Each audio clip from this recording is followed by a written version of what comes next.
አንዳንድ ነገሮች ውጭ እኮ እኛን ለመምሰል የቀረች ነገር የለም። በል ተነስና ውሃውን ይዘህልኝ ና። እሺ መጣ።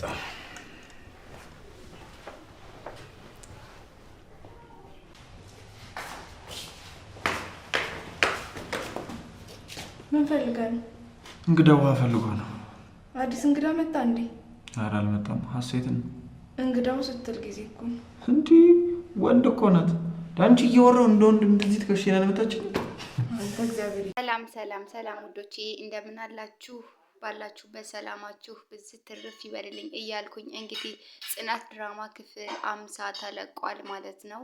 እንግዲህ ጽናት ድራማ በጣም ደስ የሚሉ እንትኖች ትውንታዎች እየተወኑበት ይገኛሉ ማለት ነው።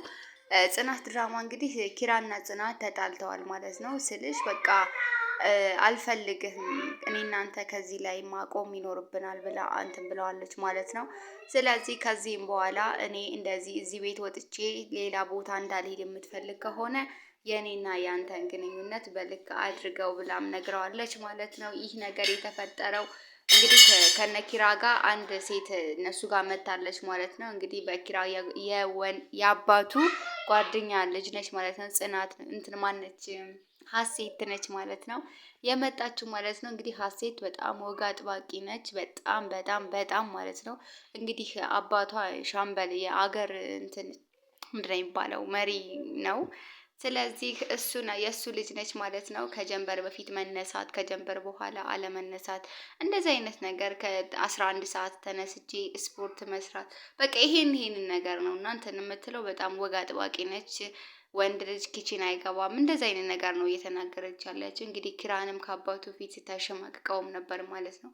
ብሎም እንግዲህ አንቺ አባትሽ እኮ ወንድ ልጅ ስለሌለው ነው እንደዚህ ሙልቅቅ አድርጎ ያሳደገች ብሎም የኪራ አባትም ሲነግራትም ደግሞ እሷም እንግዲህ አዎ አባዬ አራቱም ሴቶች ብንሆን እንኳን እኔን እንደ ወንድ አድርጎ ነው ሊያሳድገኝ የሚፈልገው በማለትም ስትገልጽ ደግሞ ኪራም ደግሞ አይ አልተሳሳተም፣ አሁን ከአንዳንድ ነገር ውጪ ነው እንጂ የጎደለሽ ከኛ በምን ትለያለሽ በማለት እንትን ብሎላታል ማለት ነው። ይህንን ስታይ ደግሞ እንግዲህ ኪራ ምንም ማለት አይደለም። ይህንን በሚያስተካክልበትም ሰዓት ጽናት እንግዲህ ከእሷ ክፍል ወጥቶ ወደ ሳሎን እንግዲህ አልጋውን ለቆላታል ማለት ነው ለሀሴት።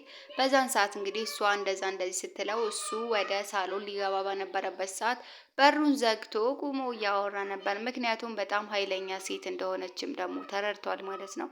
በዛም ታይም እንግዲህ ጽናትም ደግሞ ወደ እነሱ ምን ነው ቆየ ብላ ለመሄድም እየተዘጋጀችበት በምትወጣበት ሰዓት እንግዲህ ለምን ቆየክ? እኔ እኮ እዛው የተኛክ መስሎኝ ልመጣ ነበር ልቀሰቅስክ ነበር ብላ ስትለውም እሱም እንግዲህ አይ መቀናቱ ነው ማለት ነው ምናምን ሲላትም አይ ለምን እቀናለሁ ምክንያቱም እንዴት ምናምን ነገር በማለት ስትልም በቃ እኔ ከዚህም በኋላ ከአንቺ ጋር ነው ማደር የምፈልገው። ስለዚህ ምሩን እዚህ እናስተኛትና እኔና አንቺ ደግሞ ፍራሽ ላይ እንተኛ፣ ምሩ ሳሎን ሶፋ ላይ ትተኛ ሲልም ደግሞ አረ ይሄ በፍጹም አይሆንም፣ ይሄ ሊሆን አይችልም በማለትም እሷ እንዲሁም ደግሞ በሩን በርግዳ በእነሱ በሚያወሩበት ሰዓት እንግዲህ በሩን በርግድ አድርጋ ከፍታ ነበረ የመጣችባቸው። በዛን ሰዓትም ደግሞ ምንድን ነው ሰው መተኛት አይችልም እንዴ? ምንድን ነው የምትሾካሾኩት? ሌባ የገባ መስሎኝ ነበር እኮ የወጣሁት ብላለች። እንግዲህ ወንድዬው ጽናት ሀሴት እንግዲህ እንደዛ በማለት ወጥታለች ማለት ነው። ከዚያም በኋላም ጉድ እኮ ነው ገና ጉድ ታመጫለች በማለትም በቃ ደህና ደሩ ብለው እንትን ብሏል። አባዬን ስትፈሪ ይሄው አባባ መጡብሽ አላት እንትናም ማለት ነው ኪራም። እና ቤተሰቦች እንግዲህ የጽናት ድራማ ክፍል 50 ላይ በቃ በጣም ብዙ ነገሮች እየተፈጠሩ ይገኛሉ ማለት ነው። እንዲሁም ደግሞ እንግዲህ ናሆሜና ምሩም ደግሞ እንግዲህ እስካሁን ድረስ ያልገለጹት ፍቅር አለ። በጅምር ነው እያስቀሩት ያሉት። እንግዲህ እየተገላለጹም ይገኛሉ ማለት ነው። እንግዲህ አንቺ ግን ከዚህም በኋላ እረ በእናትሽ ይበቃሻል። እኔና ስለ ጽናትና ስለ ኪራ ብቻ እኮ በማውራት እኮ ጊዜያችንን ጨረስ ነው። እባክሽ ስለ እኔና ስለ አንቺም እናውራ በማለት እንትን ሲሉ እንግዲህ ፍቅረኛ ብትሆኚ ምን ይመስልሻል እያለ ሲል እንግዲህ እኛ የሐዋሳ ልጆች ወርቅን በሳት ፈትነን ነው እንትን የምንለው። ስለዚህ እንደ ወርቅ ወንድንም በሳት ፈትነን ነው መቀበልና የራሳችንን ማድረግ የምንችለው ብላ ስትለውም እንዲሁም ደግሞ አይ አንቺስ የጉር ነው፣ ምክንያቱም እኔ ከእሳት ራሱ ባሸንፍ በእሳተ ገሞራ ራሱ ሳትፈትኝኝ አትቀሪ በማለት እንግዲህ ናሆሜን በጣም እየቀለደም ነበር ማለት ነው። ቤተሰቦች እንግዲህ ይሄን እያሉ ወደ ጽናት ነው እየገቡ ያሉት ማለት ነው። እንግዲህ ናሆሜም ደግሞ ስለ ጽናት ከሁሉም በላይ ለናሆም ሚስጥር ታካፍለዋለች ማለት ነው። እሱም የኪራም የእሷም አማካሪ ነው። ስለዚህ ሁለቱም ደግሞ አንድ ላይ እንዲሆኑ በጣም ነው የሚፈልገው። ምሩም እንደዛው በጣም የዋህና ምስኪኖችም ናቸው ማለት ነው። ይሄ ነገር እየተፈጠረ ባለበት ታይም እንግዲህ ጽናት ደግሞ በጣም መጥፎና በጣም ቅናተኛ አሮጊት አይነት ጸባይ እያመጣች ነው ማለት ነው። በዛን ሰዓት እንግዲህ እንትናም ደግሞ ማንም ኪራይም ደግሞ ወደ ኪችን እስኪ ልያት ብሎ ሄዶ ጽንዬ ብሎ ሲጠራት ጽዬ ብሎ ሲጠራት ራሱ እሷም ኪራዬ እንዴት አደርግ ስትለው ከስንት ጊዜ በኋላ ይሄንን በዚህ ስም ጠራሽኝ በማለትም ሲላት ደግሞ እኔ እንዴት ነበር የምጠራክ? አይ አሁንም አልጠራውክም የአፍ ወለምታ ነው ብላ ስትለውም እንግዲህ አይ የአፍ ወለምታማ አይደለም በስርዓት እኮ ደገምሽው ምናምን ብሏታል ማለት ነው። እንግዲህ ጽናት ደግሞ ሌላ ነገሮችን እያሰበችም እያሳሰበችውም ትገኛለች ማለት ነው። ከዚህም በኋላ እኔ እናንተ ይበቃናል፣ ወደኋላ እንድመለስ አታድርገኝ፣ ምን ነው አፈቅርሃለሁ፣ በጣም ነው የምወድህ እያልሽኝ አልነበር እንዴ ሲላትም እሷ ደግሞ ይሄ ስሜት ነበረ፣ በቃ ይሄ ስሜት ነበር፣ ስሜት ደግሞ ያልቃል፣ ስለዚህ እንደዛ ነው ስትልም ምንድን ነው ያቺ ቤቲ ያደረገችሽ ወይም ያስፈራራችሽ ነገር አለ እንዴ ብሎ ሲላትም አይ ምንም የለም፣ በምንም ልታስፈራራኝም አትችልም።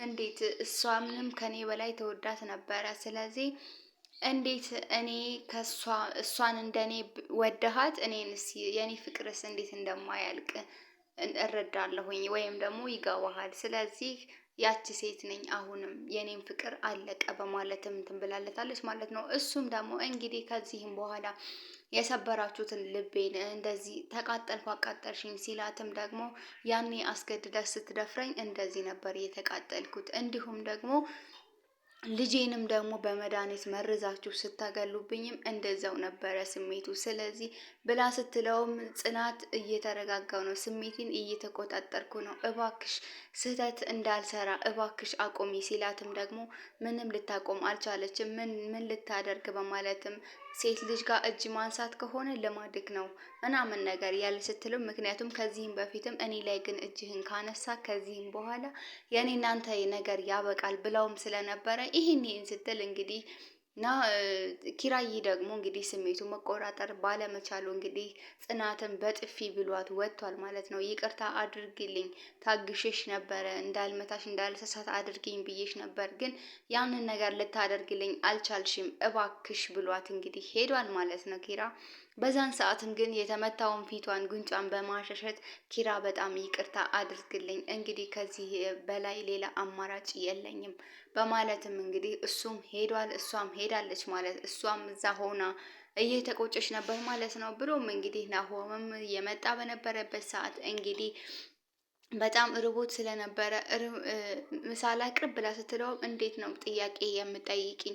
ምክንያቱም እኔ እኮ አይሰማሽም እንዴ ሆዴ እየጮኸ ነው እያለም እንግዲህ ቀልዶቹ አይጠገቡም እያለ በሚኖር ሰዓት ኪራ የት ነው ሲላትም ኪራ የለም በጣም ተናዱ ነው የወጣው ስትለውም እንዲሁም ደግሞ ናሆሜ ርቦኛል እና በጣም ርቦኛል እያለ ነበር እኮ ስለዚህ ወደ ኪችን ሄጄ ላግዛትና እንብላ ብሎ ነበር የመጣው ሲልም ወይኔ ጉዴ አፈር በበላው እንደዛ እየራበው ነው በንዴት አቃጥዬው ተናዶ እየሄደው ብላ እንግዲህ በሀሳብ ድርቅ ብላ ቀርታለች ማለት ነው። ከዛም በኋላ ምሩም ናሆምን ቢያናግሯት ቢሰሯት ቢዘክሯት እንግዲህ ምንም አይነት መልስ ልትመልስላቸው አልቻለችም። በቃ ናሆም በጣም ርቦት ስለነበር በቃ ምሩ አንቺ አምጭልኝ፣ እሷማ ጭራሽ ምንም እንትን አይደለም ደንዝዛ ነው ያለችው በማለት እንትን ሲሉም ደግሞ እንግዲህ ጽናትን ከስንት ነገር በኋላ አንቺ ጽናት ሲላት ብላ ነቅታለች ማለት ነው። በዛን ታይምም ደግሞ እንግዲህ ጽናትም ተናዳ ስለነበር እንትን እንዳለችም ቀጥታ ወደዛው ስትወጣ እሱ እንግዲህ በጣም ርቦታል እንደምናውቀው። እንግዲህ ናሆሚ ምንድን ነው ምሩ ደግሞ ወጡን በፀሐይ ነው እንደ የምታሙቀው? ቆይ እስኪ ሊሂድ ብሎ ሲሄድም ደግሞ ይቺ ቦክሰኛዋ እንግዲህ ግድግዳውን በቦክስ እየመታችው ራሷን ትሪት እያደረገችም ነበረ። ፓፓፓ እንዲህ ቦክሰር ነው ቦክሰኛ ነሽ ልበል ምናምን ሲላት፣ አይ አባዬ የሆነ ነገር ስናደድና እንትን ስል በቦክስ ነው ስሜቴን የምገልጸው እና እሱን ደግሞ የማደርገው አባቴ ጋር ነው። አባቴ ጋር ይሄንን ነገር አደርጋለሁ በማለት እንግዲህ እንትን ብላልናለች ማለት ነው። እንግዲህ ቤተሰቦችዬ እንግዲህ ጽናት ድራማ ክፍል 50 እንግዲህ በጣም አስገራሚ በሚሆን እንትን ስለምንጠብቀው እንግዲህ ውዶችዬ ጽናት ድራማ በጣም አጓጊ ነው። በተለይ ደግሞ አሁን አዳዲስ ነገሮች በመጣችበት ታይም እንግዲህ ጽናትን መቅናቷን እየቀጠለችም ትገኛለች። እንግዲህ ቤተሰቦቼ በሚቀጥለው ክፍል እስክንገናኝ ሰላም ሁኑልኝ። እወዳችኋለሁ።